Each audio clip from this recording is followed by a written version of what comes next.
Berlin was burning. Soviet tanks were rolling through the streets. The Third Reich was collapsing by the hour. And inside the ruins of Nazi Germany, Adolf Hitler's closest allies faced a terrifying question. What happens when the most feared regime on earth suddenly disappears overnight? Some tried to escape, some killed themselves, some vanished into hiding for decades, and others were hunted across the world like ghosts.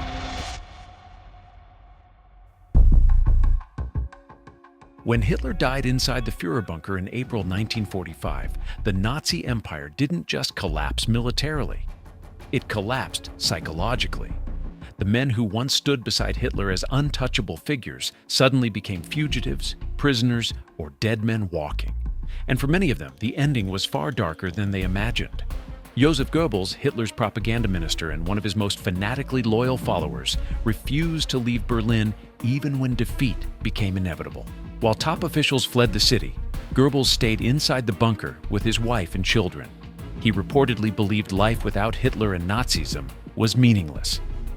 What happened next remains one of the most disturbing moments of the war's final days.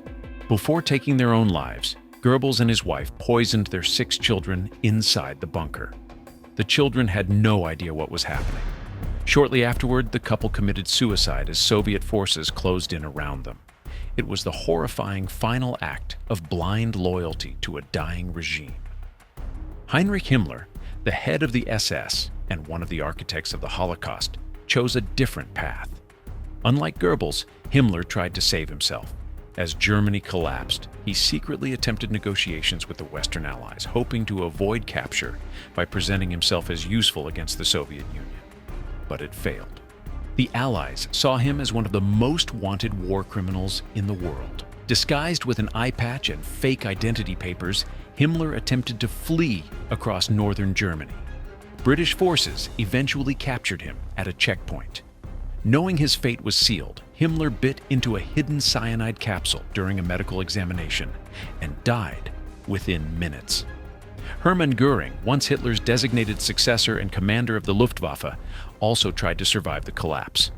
But by the war's end, Göring had fallen out of favor with Hitler, who accused him of betrayal during Berlin's final days. Captured by American forces, Göring later stood trial at Nuremberg alongside other major Nazi leaders. During the trial, he attempted to manipulate proceedings and present himself as a statesman rather than a war criminal. It didn't work. He was sentenced to death for war crimes and crimes against humanity. But just hours before his scheduled execution, Göring committed suicide using cyanide smuggled into his prison cell. Adolf Eichmann, one of the key organizers of the Holocaust, escaped Europe using secret Nazi escape networks known as rat lines. He lived in Argentina under a false identity for years until Israeli intelligence agents tracked him down and captured him in a dramatic operation that shocked the world. Others escaped justice for decades. Nazi doctor Josef Mengele, infamous for horrifying experiments at Auschwitz, avoided capture for the rest of his life. He moved between several South American countries while investigators searched endlessly for him. The collapse of Berlin didn't end the hunt. In many ways, it started a new chapter. Across Europe, former Nazi officials burned documents, changed names, and blended into the chaos of millions of refugees after the war. Some quietly reintegrated into society. Others were exposed years later when investigators uncovered hidden records and witness testimonies. And as the trials unfolded, the myth of the untouchable Nazi elite disappeared forever. Because once Berlin fell, Hitler's inner circle discovered something terrifying. Power can vanish overnight. The men who once commanded armies, controlled governments, and terrified millions ended up dead in bunkers, hiding under fake names, sitting inside prison cells, or running from the past for the rest of their lives. The Third Reich promised it would last 1,000 years. In reality, it collapsed in ashes, fear, betrayal, and ruins.